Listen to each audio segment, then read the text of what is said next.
Hello everybody and welcome back to the channel. I am your host, God of Heroics, and today we are talking about probably the most diverse magic system I have ever seen in any fictional franchise, probably right up there with like Kingdom Hearts.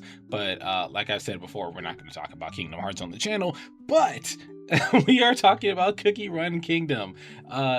Genuinely one of the most massive and diverse magic systems I have seen in a long time. So we're gonna jump right into it. So if you like these type of videos, please like the video, subscribe to the page, hit the notification bell so you can be notified to all future uploads.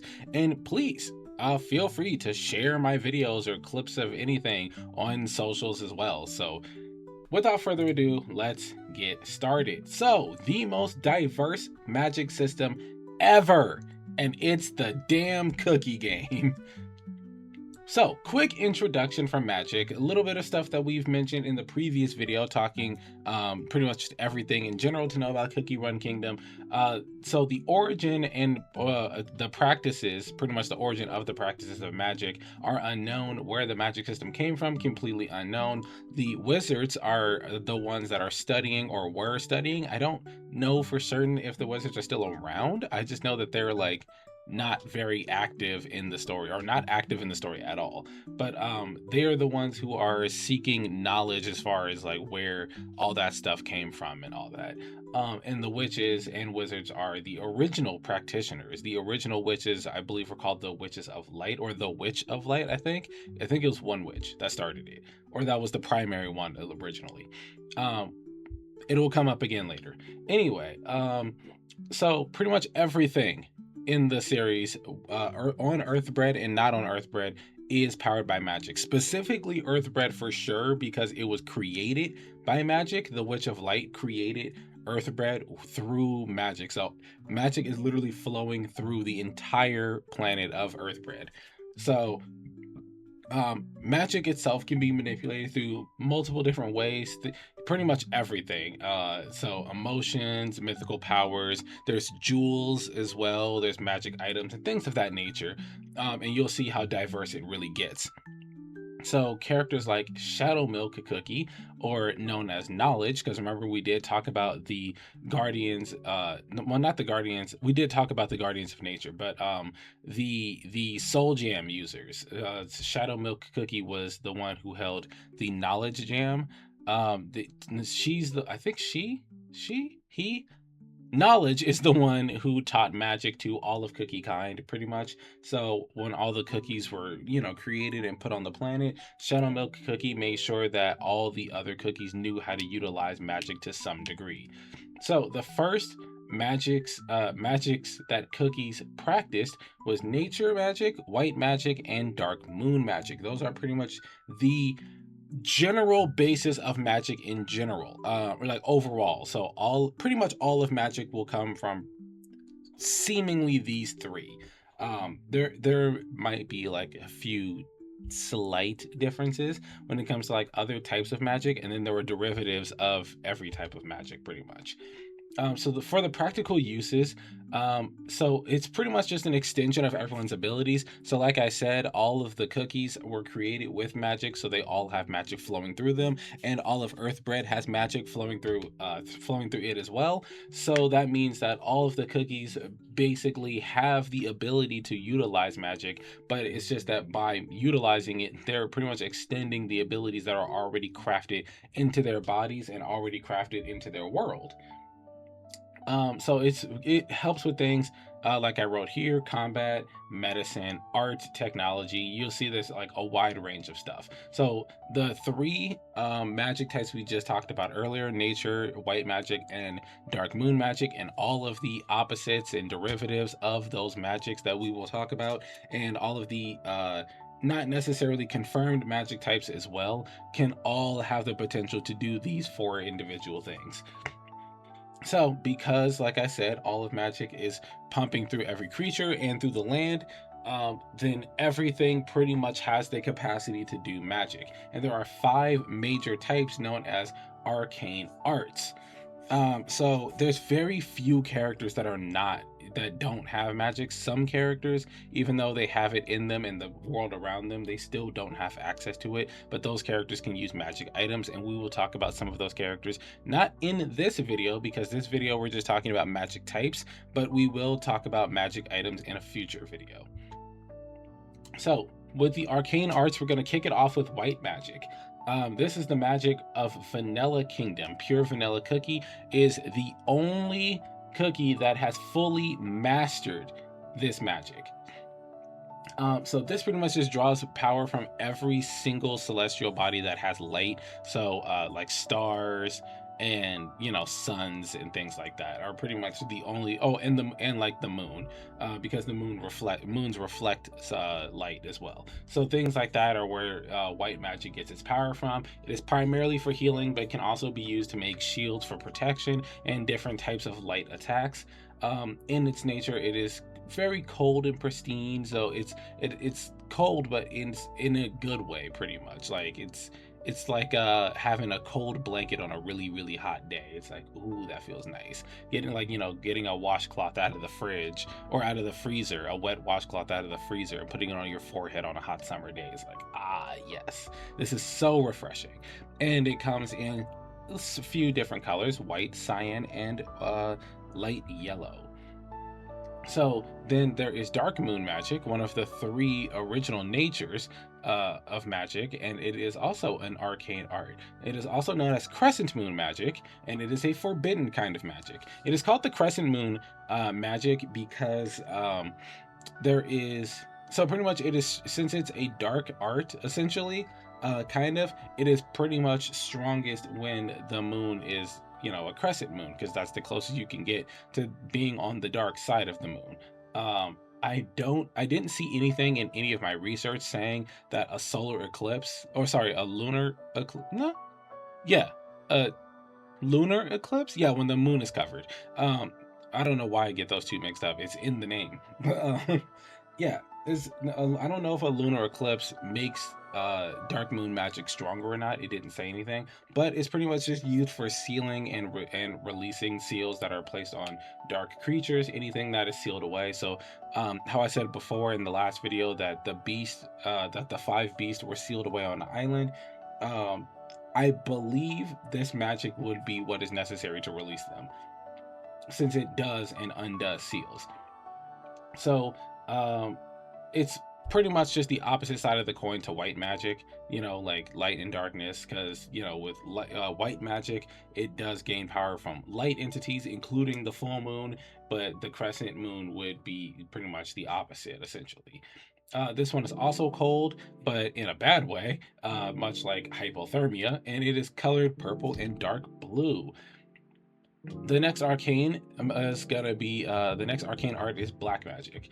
It's the most evil. So like how we said dark moon magic is a forbidden art, this is considered like just evil, and it comes from everything that's not white magic. So it's kind of interesting that dark moon magic is considered the opposite of white magic, but black magic is quite literally the opposite, because white magic gains power from celestial lights like the sun and stars, like I said, while this one gains power from just the actual darkness of the cosmos. So everything that's not pretty much a light source, which is, you know, just like the dark void of space, pretty much.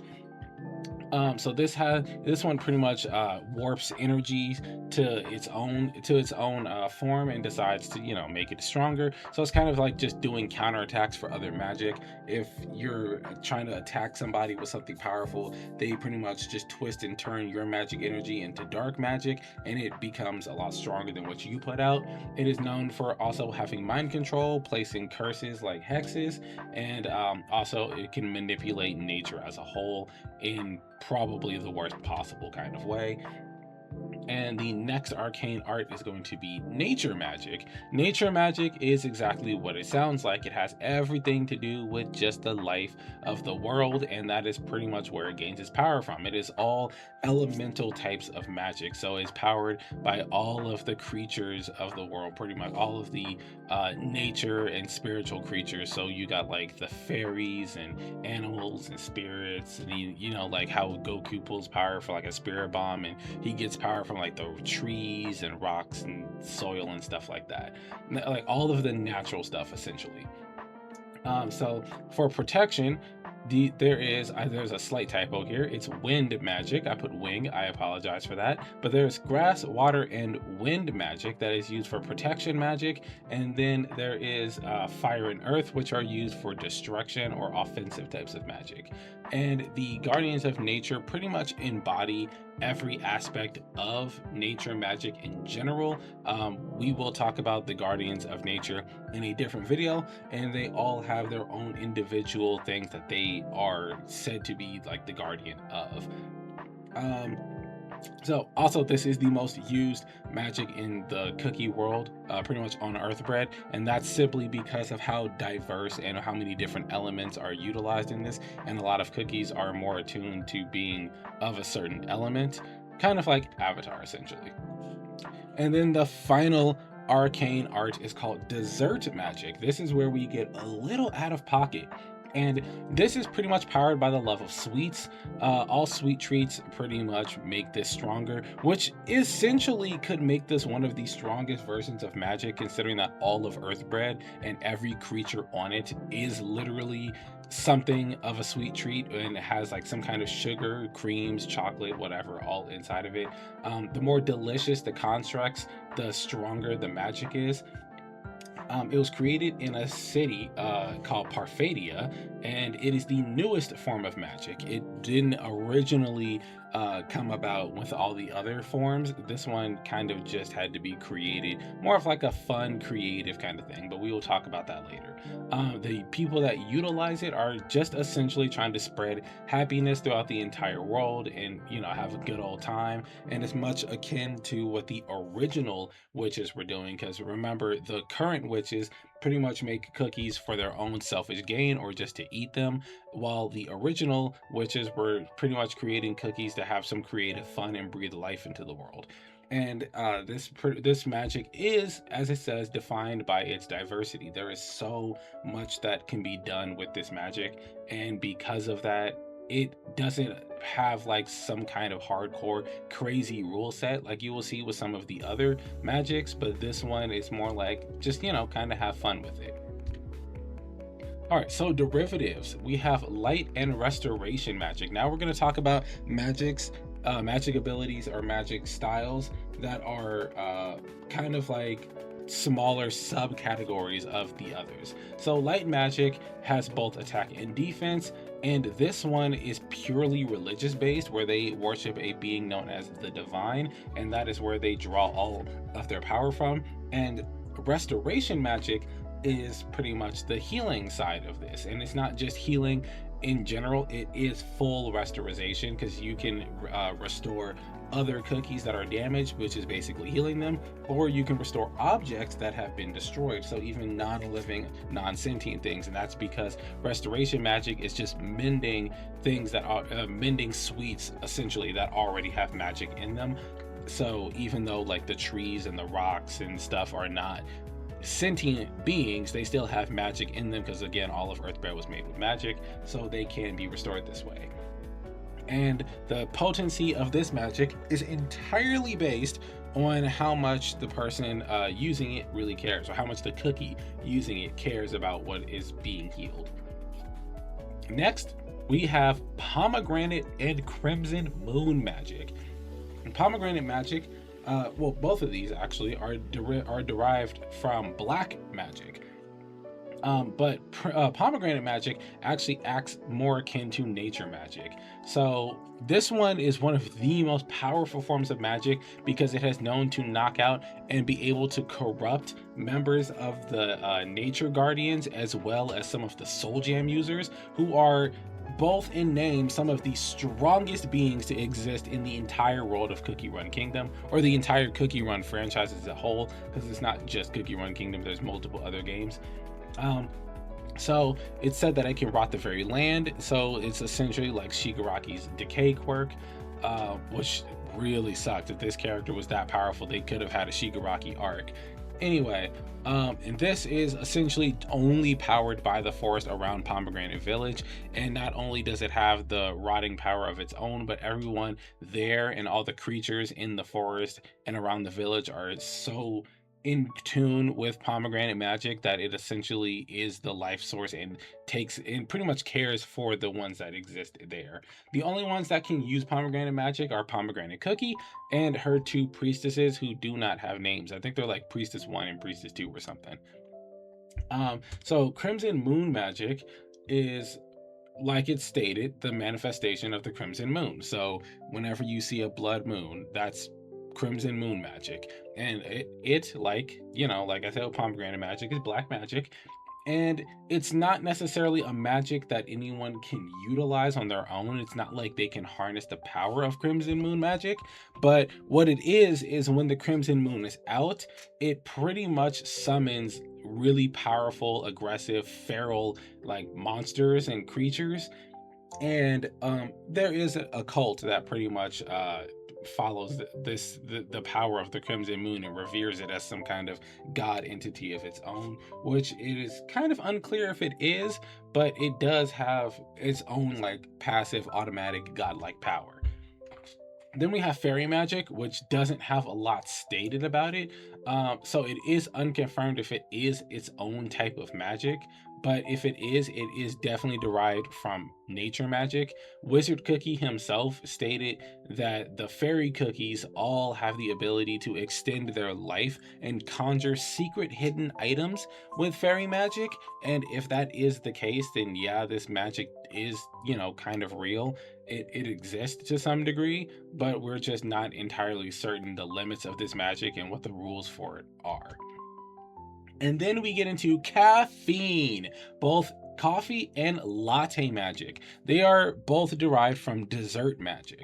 So coffee magic is very meticulous. It is down to a specific science. Espresso Cookie created it alongside Latte Cookie, and this is one of those magics that's actually utilizes a lot of scientific advancements. So essentially, coffee magic, but Espresso Cookie uses like lab equipment, you know, like beakers and tubes and stuff like that to pretty much utilize this magic. And it makes beans, it can generate extreme heat and like a lot of black smoke, which is kind of a problem because it is, well, it's a problem, but it's also a good thing. It can be seen as being black magic, not necessarily dessert magic, which can have people underestimate what this magic is actually capable of. But after aiding Espresso Cookie in making coffee magic, Latte Cookie took coffee magic and gave it a little more creative flair, bringing it back to the roots of dessert magic, which is full creativity and having fun and spreading happiness. And she essentially created latte magic, which is just utilizing coffee as the main base and milk as a neutralizer. And then she basically can make glyphs out of milk and coffee. And there's pretty much no correct way to make a glyph, but you know, it's all creativity, so it genuinely rewards creativity. This is one of the most pure versions of dessert magic, if I do say so myself. Next is jelly magic, and the only user and the creator is Cream Puff Cookie. So Cream Puff Cookie uses full creativity and can make sweet treats, pretty much. Non-sentient sweet treats, so it's usually like jellies and other smaller things, but this is what Cream Puff Cookie does. There's no precision because of Cream Puff's creativity and how they utilize their magic, or maybe have some lack of control over their own magic. So it kind of comes off as erratic, but in the spirit of dessert magic, Cream Puff is having fun and being creative and making people happy. So in my opinion, this is one of the most pure forms of dessert magic. While I do think that latte magic is great and it's fully dove in into the creative side of dessert magic, I think this is the most pure version of it. It's just if Cream Puff could control, you know, magic a little better, then we might be able to see the full extent of what dessert magic could possibly do. But cream puff is still a little one, so there's still room for improvement. And then we have Weave Nation certification. So we have what is called weaving magic. Essentially, this is just creating clothes.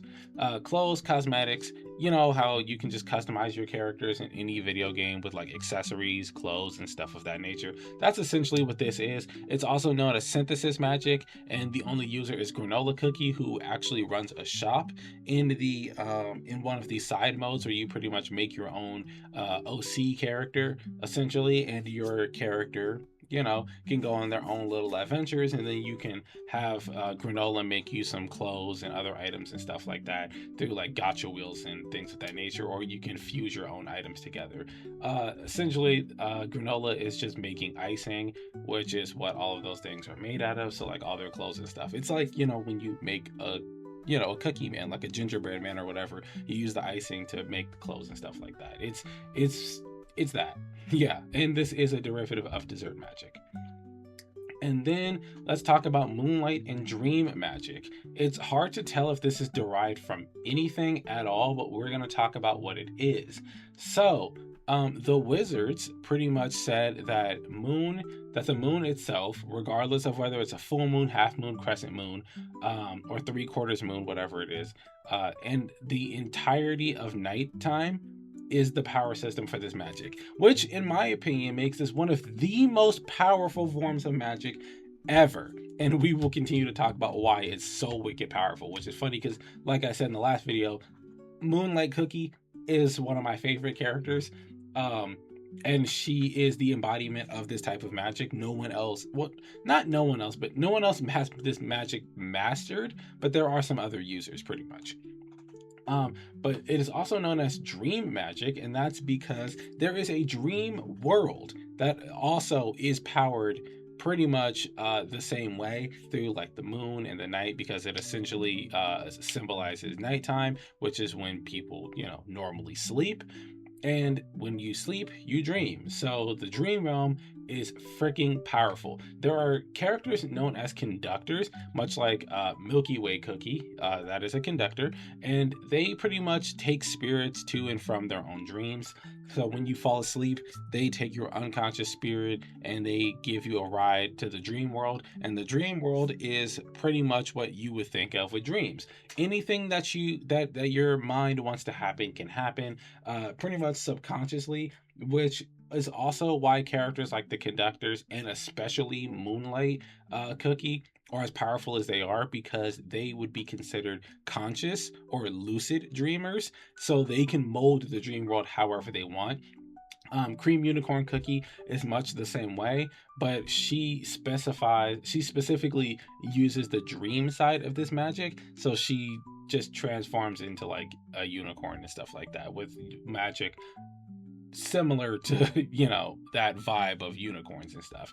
But Moonlight Cookie is the nature guardian that pretty much masters and houses this magic. So the reason I think this is as powerful as it is because, like we talked about way in the beginning, white magic is derived from every celestial light, while dark magic is derived from the sheer darkness and void of space. The thing here is that Moonlight Cookie being is being powered pretty much by the moon itself, regardless of the phase it's in, and the night itself, which is again when you see like the stars, you can see like the clear void of space and all that stuff all together. That is what her magic is powered by, and that magic encompasses two other forms of magic. And it's also considered to be a form of nature magic as a whole, simply because, you know, it falls into the line of like being a nature guardian. So it's like a little bit of nature and then a mix of light and dark, white and dark and black magic, which is kind of like dark moon magic. So they're very similar, very similar. And then adding the effect of being able to control the dream world at will and make, you know, constructs and mold the world to your own liking makes her wildly more powerful than she reasonably should be, in my opinion. But now we're going to talk about honorable mentions. These are magics that are not confirmed to be magics, but do have some level of evidence that they exist.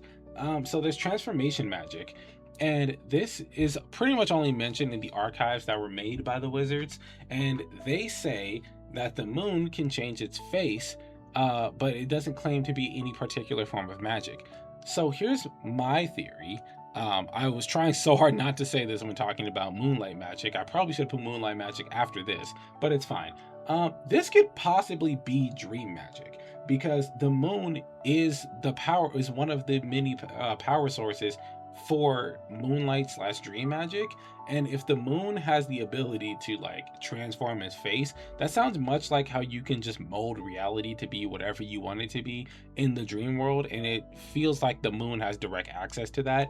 Also, people that use, well, the cookies that use moonlight magic, like Moonlight Cookie and the conductors, they can also utilize these powers outside of the dream world. They can like kind of mold and shape reality to some degree outside of the dream world, which means they have dream magic while completely conscious, to the point where it manifests in the real world. And if the real moon is doing this, yeah, you're starting to see how they correlate. Then there is music magic. Musical performances, as in any form of magic power systems, all have something to do with magic. Attacking, healing, purification, raising willpower, overall buffs. That's what I put here, because it generally covers all the bases. We already had cookies that did this before. Shining Glitter, Rockstar, Black Lemonade, Mint Choco, and Carol Cookie. But then we also recently had a collaboration with Huntrix, where we got cookies for Huntrix and all of the Saja boys. So we have Rumi, Zoe, and Mira cookie. Then we also had Genu, Abby, let's see if I can remember all their names, Mystery, Baby, and Romance cookie. There we go. I got all 5. I always forget Romance, but I got all 5. Yeah, so we got 8 cookies that all utilize magic in their own way, and Giwa was also in the collaboration as well. So all cool stuff. And then we're going to talk about our final form of magic, the pinnacle of the magic system, if I may. It is called baking magic, and this is considered to be the most magic of all magics, because baking magic was utilized by the witches and wizards to craft everything we talked about in Cookie Run. All these other forms of magic were basically gifted to all of these cookies through their creators. So when the witches made the soul jams and made the nature guardians, they were literally utilizing baking magic and the creativity of sorts that they had to their disposal, and they were creating these cookies with these forms of magic in them, and they created the entire world of Earthbread that the cookies reside in. So pretty much all of that was being made by the Witch of Light through, like it says, inspiration in nature. So everything in nature, and just the idea of it can be done, is all it took to create everything that we just talked about. And they did this, the witches do this, making the cookies, the world, and these forms of magic, and these gems and magic items and everything, to combat the evil of the natural world. Because the human realm was, like we said in the previous video, the human world was being taken over and consumed by some form of magic. So by creating these beings, it was essentially balancing out everything. And the only cookie to ever learn this magic is Dark Enchantress Cookie, who we will talk about in a future video, because she is very important. And that is everything that I have for you guys regarding Cookie Run Kingdom's magic system. It is very diverse. I love this game so much. It's a ride. It is a wild ride from beginning to end, and I'm thankful that you guys stuck through for damn near 30 minutes to hear me yap about Cookie Run Kingdom's magic system. So go ahead, like the video, subscribe to the page, hit that notification bell, leave a comment. What is your favorite type of magic? And let me know if I missed anything in the comments down below, and go ahead and share this with anybody that you would like, or like I said, you can take the clips and post them as well. Yeah, and I will see you guys in the next one when we talk about more Cookie Run stuff, or I might make some short videos here and there that I can post between now and Friday. I will catch you guys in the next one. Peace.